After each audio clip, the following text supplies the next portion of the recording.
நண்பர்களே, நம்ம இன்னைக்கு அரிசி ஊற வைக்காம இன்ஸ்டண்டா அரிசி மாவுலயே தட்டு செய்ய போறோம். வாங்க எப்படி செய்யறதுன்னு பார்த்துடலாம். வீடியோக்குள்ள போக முன்னாடி நம்ம சேனலை ஃபர்ஸ்ட் டைம் பார்க்கீங்கன்னா சப்ஸ்கிரைப் பண்ணிடுங்க. பக்கத்தில் இருக்க பெல் ஐகானை கிளிக் பண்ணிடுங்க. அப்பதான் நான் போடக்கூடிய வீடியோஸ்லாம் உடனுக்குடன் நோட்டிஃபிகேஷன் வரும். வாங்க வீடியோக்குள்ள போகலாம். அரிசி மாவு தட்டை செய்யறதுக்கு ஒரு மிக்சிங் பவுல்ல 200 கிராம் அளவுக்கு அரிசி மாவு எடுத்திருக்கேன். இது கூடவே ஒரு 50 கிராம் கடலை மாவு அதையும் சேர்த்துக்கிறேன்.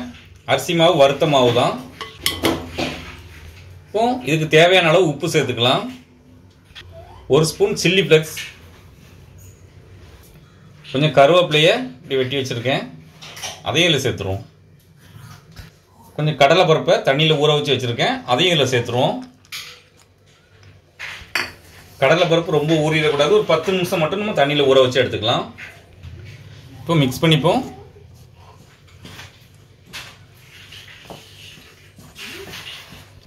இப்போ ஒரு 2 ஸ்பூன் எண்ணெயை கொஞ்சம் சூடுபடுத்தி எடுத்துக்கும். எண்ணெய் நல்லா சூடாயிட்டு இப்போ இதில் சேர்த்துருவோம்.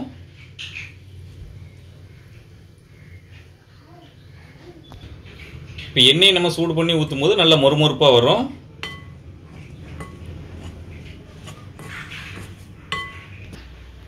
இப்போ கையால் நல்லா பிசைஞ்சிருவோம். நல்லா மிக்ஸ் பண்ணிட்டோம். இப்படி நம்ம எண்ணெய் ஊற்றிட்டு பிணையும் போது இப்படி வரணும்.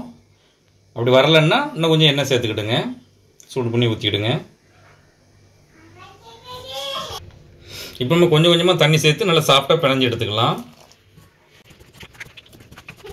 இந்த அளவுக்கு நல்லா சாஃப்டாக பிசைஞ்சு எடுத்துட்டோம். இப்போ தட்டி எடுத்துக்கலாம். இப்போ இதை நம்ம வந்து சின்ன சின்ன உருண்டையாக பிடிச்சி எடுத்துக்கலாம். இப்போ எல்லாத்தையுமே நம்ம இந்த அளவுக்கு உருண்டை பிடிச்சி வச்சிட்டோம். நான் இன்றைக்கி ஒரு ஆயில் கவர் எடுத்திருக்கேன். உங்கள்கிட்ட பட்டர் சீட் இருந்தால் கூட அதை எடுத்துக்கிடுங்க. நான் இல்லாததுனால ஆயில் கவர் எடுத்திருக்கேன். இப்போ இதில் ஒரு உருண்டை தூக்கி வைப்போம்.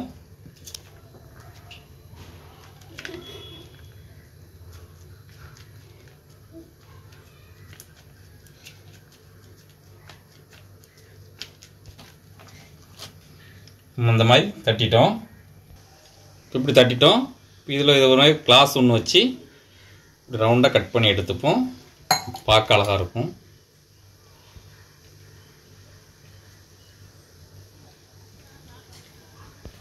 நம்ம பொரிச்சு எடுத்துக்கலாம்.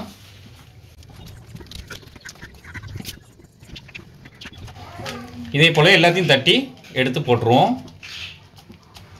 ஒரே நேரத்தில் எல்லாத்தையும் சேர்க்காம கடாயோட அகலத்தை பொறுத்து 4 இல்லை 5 போட்டு பொரிச்சு எடுத்துக்கலாம்.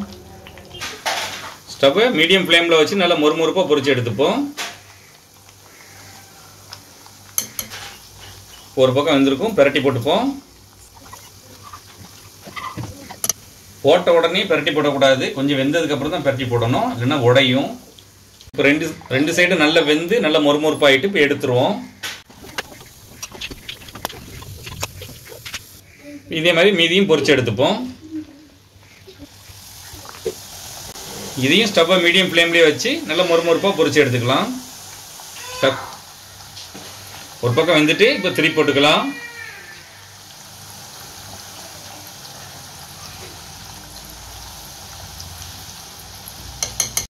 இப்போ இது பொரிஞ்சிட்டு இதையும் எடுத்துருவோம்.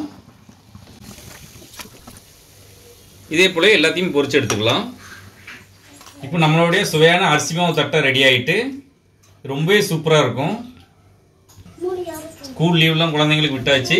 இந்த மாதிரி நீங்கள் செஞ்சு கொடுத்து பாருங்கள், ரொம்பவே சூப்பராக இருக்கும். இது நல்லா மொறுமொறுப்பாக இருக்கும். நீங்களும் வீட்டில் ட்ரை பண்ணி பார்த்துட்டு எப்படி இருந்துச்சுன்னு கமெண்ட்டில் சொல்லுங்கள். இந்த வீடியோ பிடிச்சிருந்தா லைக் பண்ணுங்கள், உங்கள் ஃப்ரெண்ட்ஸ் அண்ட் ஃபேமிலிக்கும் ஷேர் பண்ணுங்கள். இதே போல் நிறைய வீடியோஸ் பார்க்கணுன்னா மறக்காமல் நம்ம சேனலுக்கு சப்ஸ்கிரைப் பண்ணிவிடுங்க.